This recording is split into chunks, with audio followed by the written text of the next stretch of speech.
ओम शांति। आज 8 जुलाई 2021 के बाबा के मधुर महावाक्य सुनेंगे। और आज की मुरली में बाबा कहे, तुम्हारे जैसा खुश नसीब कोई नहीं है। क्यों? क्योंकि इस वक्त हम सभी राज ऋषि हैं, अर्थात राजाई के लिए राजयोग सीख रहे हैं।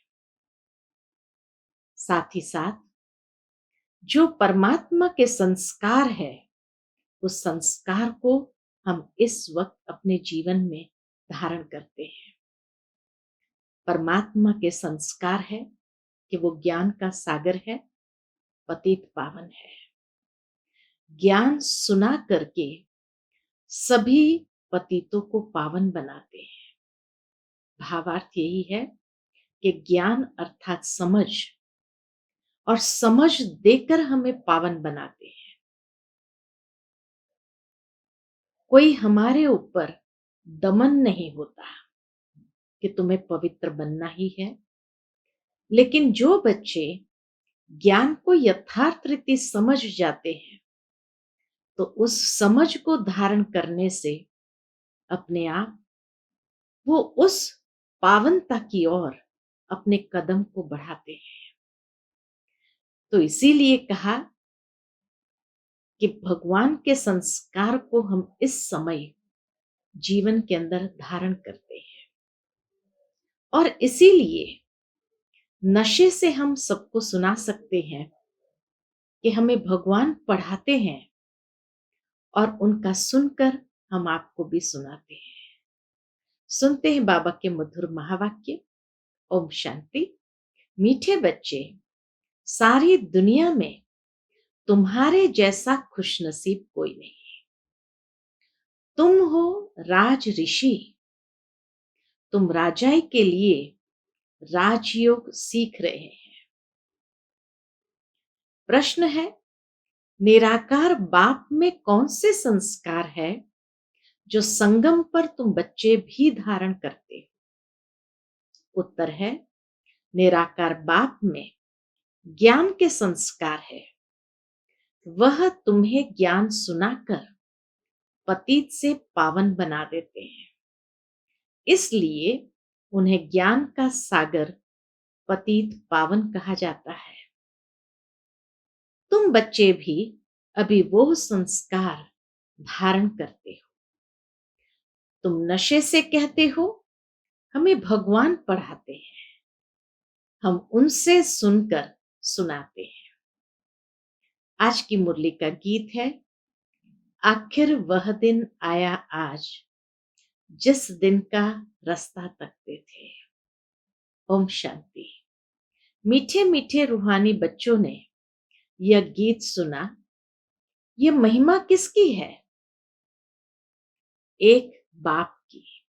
आखिर वह दिन आया आज, तो ये महिमा है बाप की।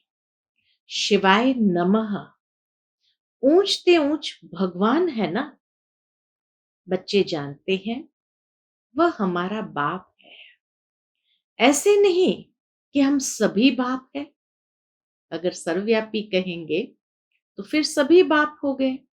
तो बाबा कहे, ऐसे नहीं कि हम सभी बाप हैं। गाया भी जाता है, सारी दुनिया ब्रदरहुड है। वसुधैव कुटुंबकम की भावना भारत के अंदर है। तो इसीलिए अगर विश्व एक परिवार है, तो उस परिवार के माता पिता भी होंगे। हम सभी बच्चे माता पिता हो जाए, ये तो नहीं हो सकता है। तो इसीलिए बाबा कहे, गाया भी जाता है, सारी दुनिया ब्रदरहुड है। सन्यासी अथवा विद्वानों के कहने अनुसार ईश्वर सर्वव्यापी कहने से जैसे कि फादरहुड हो जाता है। ब्रदर होने से बाप तो सिद्ध होता है। जब ब्रदरहुड कहते हैं तो सारे बच्चों का एक बाप तो होगा, ब्रदर्स का एक पिता तो होगा। तो इसीलिए बाबा कहे, ब्रदर होने से बाप तो सिद्ध होता है, जिससे वर्षा मिलना है। फादरहुड है तो फिर वर्षे की बात ही नहीं है। बच्चे जानते हैं हम सभी आत्माओं का बाप एक है। उनको कहा ही जाता है वर्ल्ड गॉड फादर। वर्ल्ड में कौन है? सभी ब्रदर्स है, आत्माएं हैं। सबका गॉड फादर एक ही है। उस बाप की सभी प्रार्थना करते हैं। एक की ही बंदगी व पूजा होनी चाहिए। वह है सतो प्रधान पूजा। जब एक की पूजा होती है तो बाबा कही उसको कहते हैं सतो प्रधान पूजा। यह भी समझाया है ज्ञान, भक्ति, वैराग्य। बाप ज्ञान देते हैं किस लिए? सदगति के लिए। सदगति कहा जाता है जीवन मुक्ति धाम को। यह आत्मा को बुद्धि में धारण करना है। हमारा घर शांति धाम है। ये बात बुद्धि के अंदर धारण करनी है। उसको मुक्ति धाम, निर्वाण धाम भी कहा जाता है। सबसे अच्छा नाम है कौन सा? बाबा कहे सबसे अच्छा नाम है शांति धाम। यहां तो ऑर्गन्स होने के कारण आत्मा टॉकी में रहती है, बोलना पड़ता है। सूक्ष्म वतन में है मूवी, इशारे से बात होती है, आवाज नहीं होती है। तीनों लोकों को भी तुम जान गए हो, मूल वतन, सूक्ष्म वतन, स्थूल वतन। बुद्धि में ये अच्छी रीति बैठा है। मनुष्य सृष्टि के लिए ही गाया जाता है कि यह सृष्टि चक्कर लगाती है। सृष्टि चक्कर लगाती है। उसको कहा जाता है वर्ल्ड की हिस्ट्री ज्योग्राफी। मनुष्य ही तो उसको जानेंगे ना। वर्ल्ड की हिस्ट्री ज्योग्राफी सुनाते हैं। ऊंचते ऊंच बाप है। वर्ल्ड की हिस्ट्री ज्योग्राफी कैसे रिपीट होती है वही जानते हैं। इस चक्कर को जानने से ही तुम चक्रवर्ती राजा बने हो। बाबा कहे इस चक्कर को जानने से ही तुम चक्रवर्ती राजा बने हो। गाते भी है कि देवताएं संपूर्ण निर्विकारी है। लक्ष्मी नारायण के चित्र है ना, वह संपूर्ण निर्विकारी और अपने को कहते हैं संपूर्ण विकारी।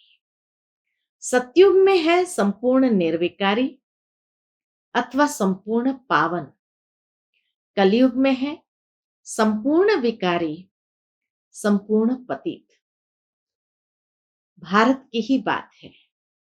संपूर्ण निर्विकारी और संपूर्ण विकारी, बाबा कहे भारत की ही बात है। यह बाप ही आकर बुद्धि में बिठाते हैं और कोई नहीं जानते हैं। उन्होंने तो सतयुग को लंबा समय दे दिया। बाबा कहे उन्होंने तो सतयुग को बहुत लंबा समय दे दिया है। समझते हैं लाखों वर्ष पहले सतयुग था। तो किसी की बुद्धि में यह बात आती ही नहीं है। कलयुग से डबल द्वापर युग का समय दिखाया जाता है। द्वापर युग से डबल त्रेता युग का समय दिखाया जाता है और उससे डबल सतयुग का समय दिखाया जाता है। तो कितना लंबा हो गया। अर्थात कलयुग से डबल द्वापर युग, कलयुग से ट्रिपल त्रेता युग, कलयुग से चौगुना सतयुग को दिखाया है। तो कितना लंबा समय दिखा देते हैं। और कलयुग की आयु कितनी? 4,32,000 साल। उससे डबल द्वापर की। कलयुग से ट्रिपल त्रेता युग की और उससे 4 गुना सतयुग की। तो बाबा कहे तो किसी की बुद्धि में यह बात आती ही नहीं है। अब बच्चे जानते हैं हम अभी संपूर्ण विकारी से संपूर्ण निर्विकारी बन रहे हैं। संपूर्ण पतित से संपूर्ण पावन बनना है। बाप समझाते हैं, आत्मा में ही खाद पड़ी हुई है। गोल्डन एज से अब आयरन एज बन गई है। यह आत्मा की भेंट की जाती है। यह अच्छी रीति समझना है। तुम बच्चे बहुत खुशनसीब हो। तुम्हारे जैसा खुशनसीब और कोई नहीं। क्यों? क्यों हम खुशनसीब हैं? क्योंकि अभी तुम राजयोग में बैठे हो। तुम राज ऋषि हो। राजा के लिए कभी कोई पढ़ाई होती है क्या? दुनिया में कोई पढ़ाई नहीं जहां राजा बन सकते हैं। हाँ, बैरिस्टर बन सकते, डॉक्टर बन सकते, लेकिन राजा बनने की पढ़ाई ये सिर्फ संगम युग पर अभी बाबा आकर के हमें सिखाते हैं। तो इसलिए बाबा कहे, तुम अभी राजयोग में बैठे हो। तुम राज ऋषि हो।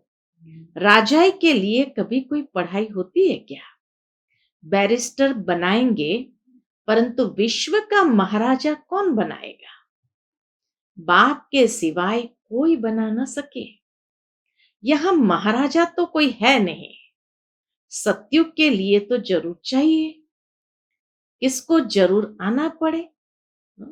महाराजा बनाने के लिए किसको तो जरूर आना पड़े। बाप कहते हैं, मैं आता हूं तब जब भक्ति पूरी होनी होती है। अब भक्ति पूरी हुई और कोई बात इसमें उठा नहीं सकते। हमको बाप बैठ पढ़ाते हैं। यह नशा होना चाहिए। हम आत्माओं को निराकार बाप परम पिता परमात्मा शिव पढ़ाते हैं। शिव को तो कोई जानते नहीं। निराकार बाप परम पिता परमात्मा शिव हमको पढ़ाते हैं।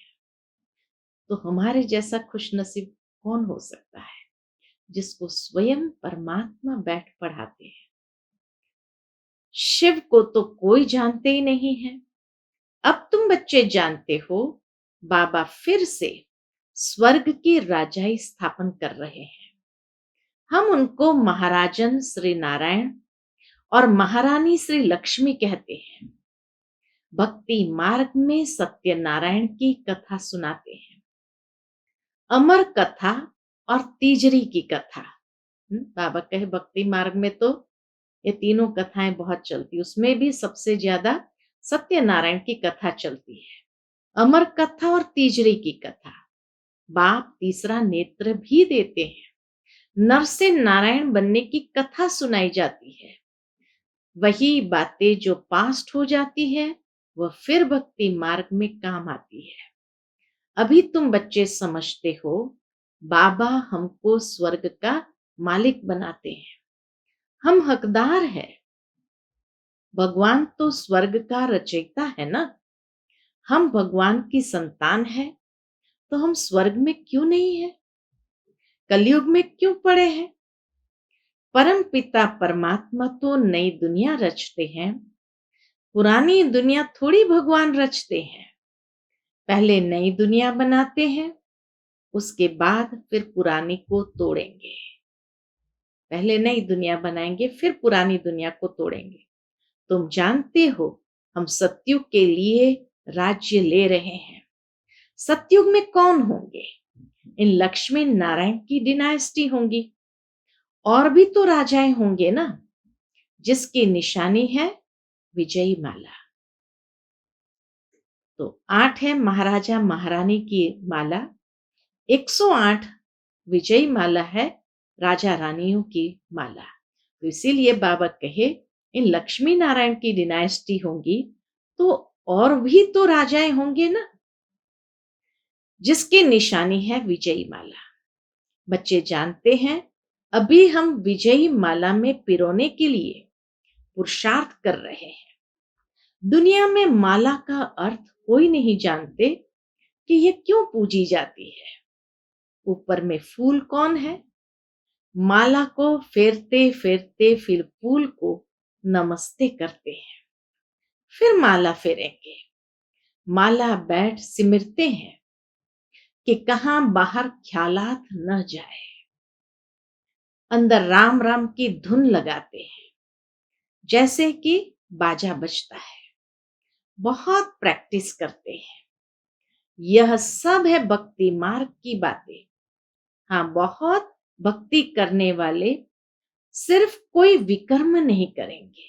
जो बहुत भक्ति करते हैं, उनको अंदर में एक डर रहता है ईश्वर का। तो बाबा कहे वो कोई विकर्म नहीं करेंगे। बहुत भक्ति करने वाले के लिए समझेंगे कि यह सत्यवादी होगा। मंदिर में माला रखी होगी, माला फेरते मुख से राम राम कहते रहेंगे। बहुत लोग समझते हैं भक्ति में पाप नहीं होता। कहते हैं नौधा भक्ति से मनुष्य मुक्त हो जाते हैं। परंतु बाबा कहते हैं परंतु होता कुछ भी नहीं। ये एक नाटक है। उसमें सतो प्रधान, सतो रजो तमो में सबको आना ही है। वापस एक को भी नहीं जाना है। जैसे ऊपर में जगह खाली हो जाती है, वैसे यहां भी बहुत जगह खाली हो जाएगी। दिल्ली के आसपास मीठी नदियों पर राजधानी होती है, समुद्र के तरफ नहीं होती है। राजधानी समुद्र के तरफ नहीं होंगी, मीठी नदियों पर राजधानी बनती है। ये बॉम्बे आदि होंगी नहीं। वह तो पहले मच्छी मयानी थी।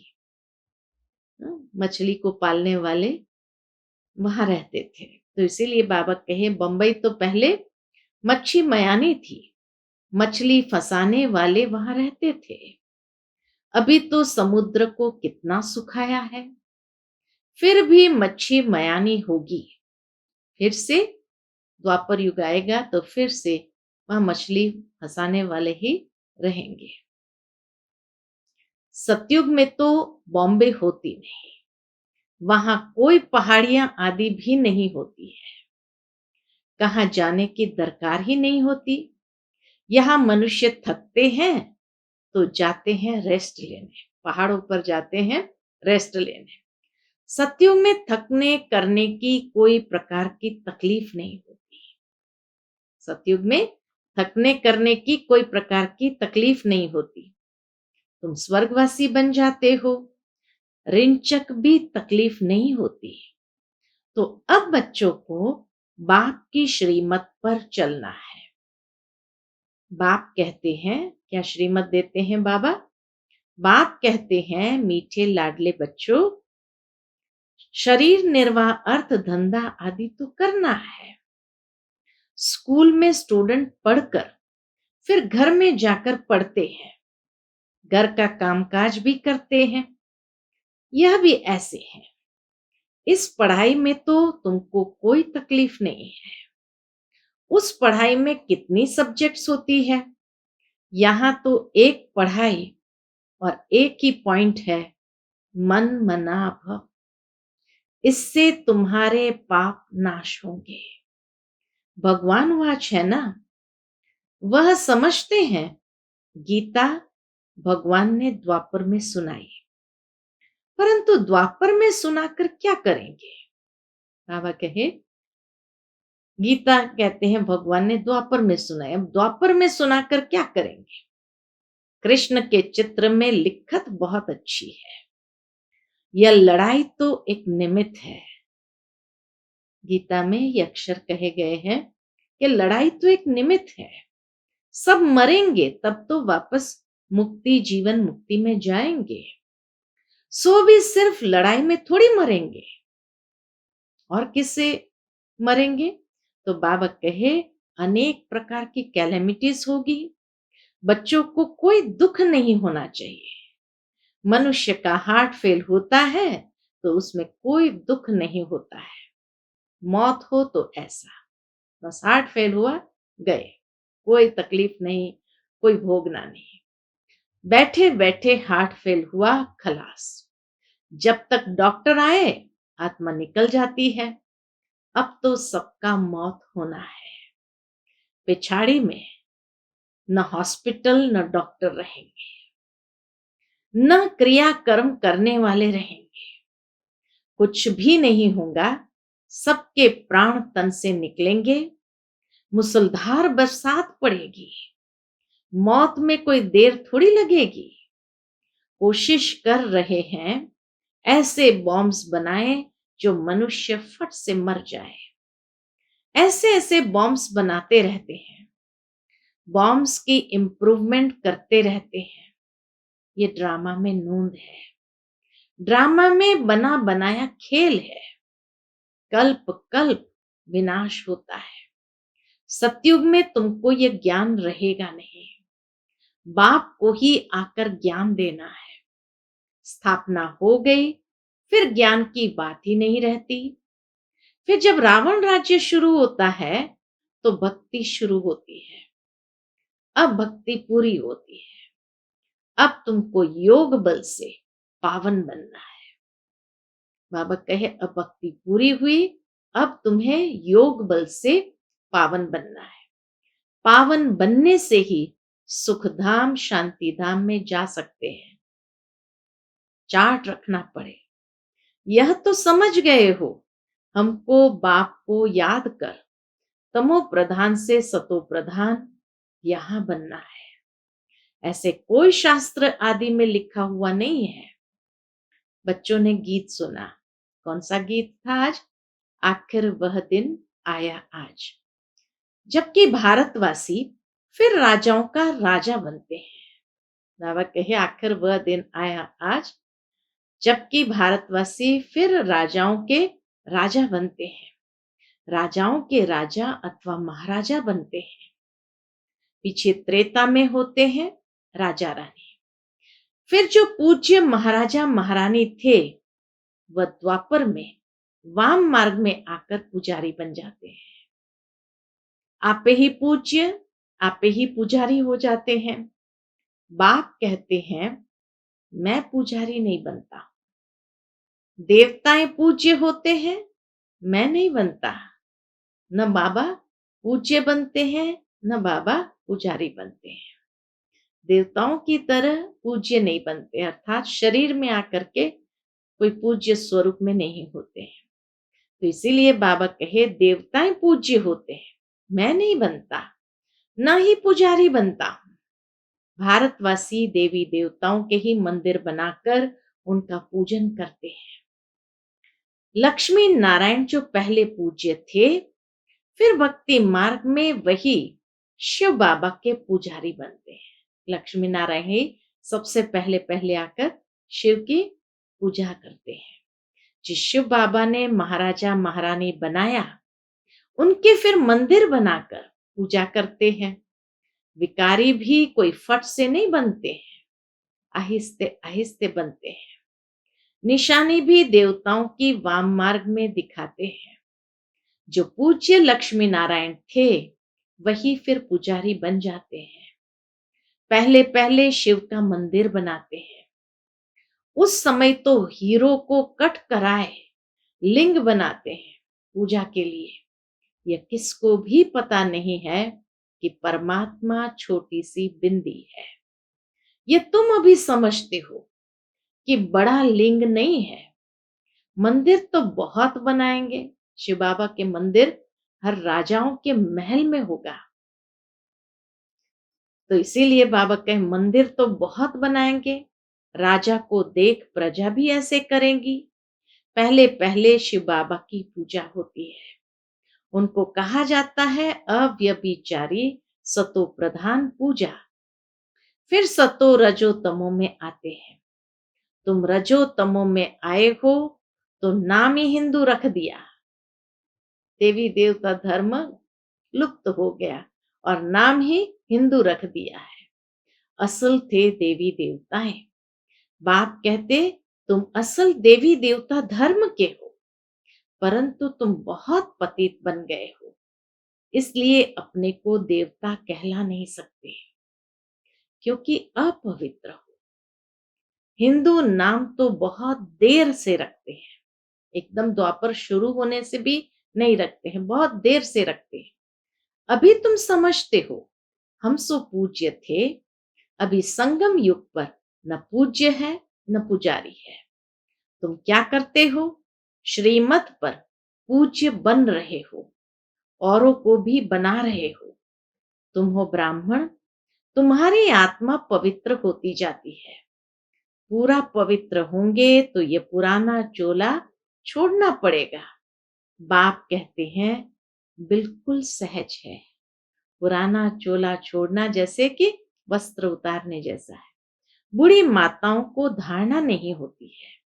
बाप कहते हैं यह तो समझते हो कि हम आत्मा है। आत्मा में ही अच्छे व बुरे संस्कार होते हैं। आत्मा ने जो कर्म किया वह दूसरे जन्म में भोगना होता है। बाप भी आत्माओं से बात करते हैं। बाप कहते हैं हे बच्चे, आत्म अभिमानी बनो।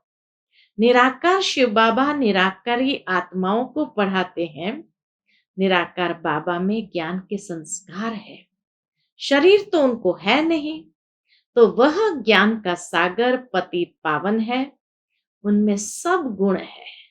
बाप कहते हैं मैं आकर तुम बच्चों को पावन बनाता हूं। युक्ति कितनी सहज है। अक्षर ही एक है। कौन सा? मन मना भव मामेकम याद करो। याद से ही तुम्हारे विकर्म विनाश होंगे।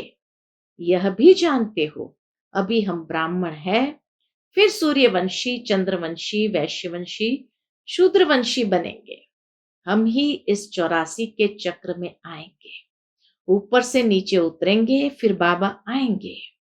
बरोबर ये सृष्टि का चक्र फिरता रहता है। सृष्टि ये पुरानी होती है तो फिर बाबा आते हैं नई बनाने। यह तो बुद्धि में बैठता है ना। ये चक्कर बुद्धि में फिरना चाहिए।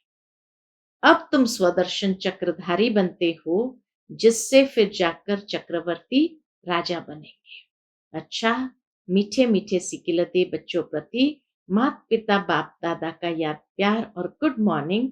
रूहानी बाप की रूहानी बच्चों को नमस्ते। हम सब रूहानी बच्चों की रूहानी माता पिता बाप दादा को याद प्यार, गुड मॉर्निंग और नमस्ते नमस्ते। शुक्रिया बाबा, शुक्रिया। आज की मुरली से धारणा के लिए मुख्य सार है। पहली पॉइंट, श्रीमत पर पूज्य बनना है। आत्मा में जो बुरे संस्कार आ गए हैं उसे ज्ञान योग से समाप्त करना है। संपूर्ण निर्विकारी बनना है। दूसरी पॉइंट, शरीर निर्वाह कर्म करते भी पढ़ाई पढ़नी और पढ़ानी है। योग बल से पावन बन राजाई पद लेना है। आज का बाबा का मधुर वरदान, गम की दुनिया सामने होते हुए भी बेगमपुर की बादशाही का अनुभव करने वाले अष्ट शक्ति स्वरूप भव। गम की दुनिया सामने होते हुए भी बेगमपुर की बादशाही का अनुभव करने वाले अष्ट शक्ति स्वरूप भव। गम और बेगम की अभी ही नॉलेज है। गम की दुनिया सामने होते भी सदा बेगमपुर के बादशाही का अनुभव करना, यही अष्ट शक्ति स्वरूप कर्मेंद्रिय जीत बच्चों की निशानी है। अभी ही बाप द्वारा सर्व शक्तियों की प्राप्ति होती है। लेकिन अगर कोई न कोई संग दोष व कोई कर्मेंद्रिय के वशीभूत हो, अपनी शक्ति खो लेते हो, तो जो बेगमपुर का नशा व खुशी प्राप्त है वह स्वतः ही हो जाती है। बेगमपुर के बादशाह भी कंगाल बन जाते हैं। सुना? इसीलिए कोई संग दोष या कर्मेंद्रिय के वशीभूत नहीं होना है। आज का बाबा का स्लोगन है, दृढ़ता की शक्ति सदा साथ हो तो सफलता गले का हार है। दृढ़ता की शक्ति सदा साथ हो तो सफलता गले का हार है। अच्छा, ओम शांति।